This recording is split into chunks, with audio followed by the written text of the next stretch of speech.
Dr. Garnet defended his PhD dissertation, the Art Department at Central Technical School, 1892 to 2014. I'm sure he doesn't look that old. Under the supervision of Anita Sinner from the Department of Art Education. Dr. Garnet's dissertation investigates how the oral stories of teachers and students of Central Technical School reveal overlooked socio-cultural dimensions within the pedagogical structures of the institution. While this research offers innovative methods of investigating the history of schools in Canada, Dr. Garnet's most significant contribution is his emergent conceptualization of a polyptych emergent conceptualization methodological, of a polyptych methodological structure to render learning relationships. Dr. Garnet is currently teaching at the Central Technical School. I would now like to ask Dr. Dustin Ian Garnet to give the valedictorian address.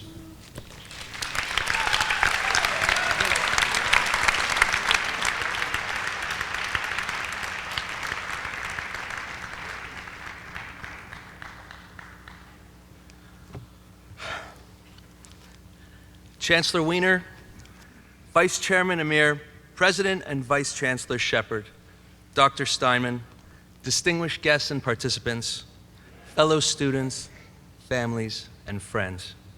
I am honored to address you today on behalf of the graduating class of 2015. It may be said that all of our paths to and from university are stories that are continually rewritten in the dynamics of the many stories we live and breathe and share. Much of my research is rooted in the recognition that stories shape how we know and relate to each other in the world. Stories are the essence that extends the purpose of learning beyond the curriculum to a form of social responsibility, the focus of my speech today. As a high school teacher at Central Technical School in downtown Toronto, I am continually humbled by the men and women who dedicate themselves to their students, not only as teachers, but as mentors, coaches, and role models, and by the students who face unparalleled challenges, some displaced from their homelands, some living in shelters, some marginalized because of a host of disabilities. And every day, I witness in them what it means to persevere, to thrive, to seek, to find, and not to yield, despite life obstacles. But none of us can do this alone. So tonight, I would like to invite everyone to take a moment and think about the champions who have brought you to this graduation ceremony. Champions are those who care beyond what is required, who anticipate potential futures, and who have the ability to see possibilities when others may only see burdens and impositions. These individuals make all the difference. Your champions may be sitting in the rows behind you this evening, or only here in spirit, yet their impact on your character is now part of an inheritance that you bring forward. I stand before you today because I have been blessed on this journey, and I would like to share a little of that story in honor of my family as you think of your champions too. I begin in the summer of 1943. My great-grandmother, Toby Goldblum, wrote to her sister in Canada. I am writing this letter to you during the last days of my life. We are expecting death any minute. We are the last. We cannot run. We are surrounded on all sides. Mr. Turkin and his wife are angels who have agreed to take my daughter. The only thing that makes it easier on my heart is knowing that Shandel will survive. I write this letter with blood instead of ink. 3 days after this letter was written, the ghetto in Dąbrowa, Poland was liquidated and declared free of Jews.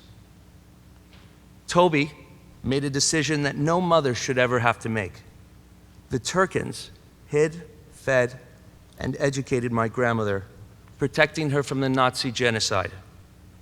Toby and the Turkins were remarkable champions.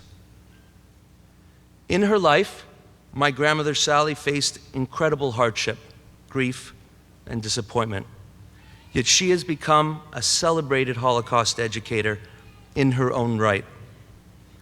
While reliving her personal trauma for others, she also uses her platform to raise the consciousness of her audiences to the atrocities that continue today. Bobby, you are my inspiration. Champions do not always have to act for others. They can embody strength and adversity. And I have learned this from my brother. Growing up with Ryan, who is literally the 1 in a million child born with a rare form of cerebral palsy, I have found my greatest teacher. In turn, I consider the self-sacrifice our parents made to sustain our family, imparting the confidence, compassion, and empathy that has inspired me to be a lifelong learner and educator. Mom, Dad, you are my foundation.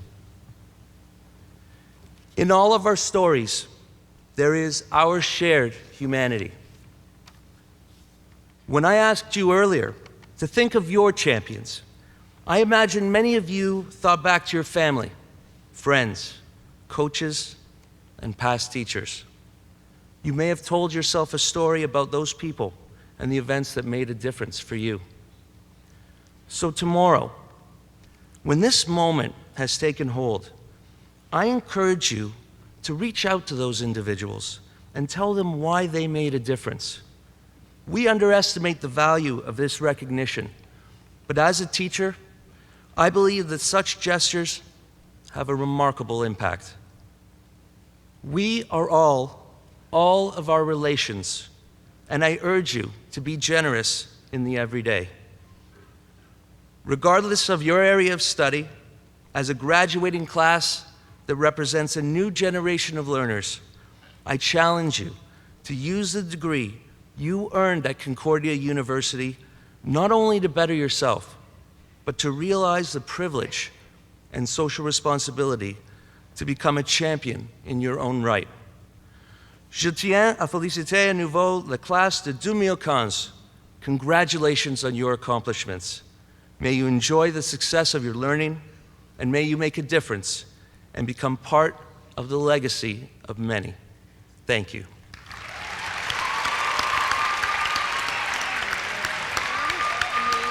Thank you.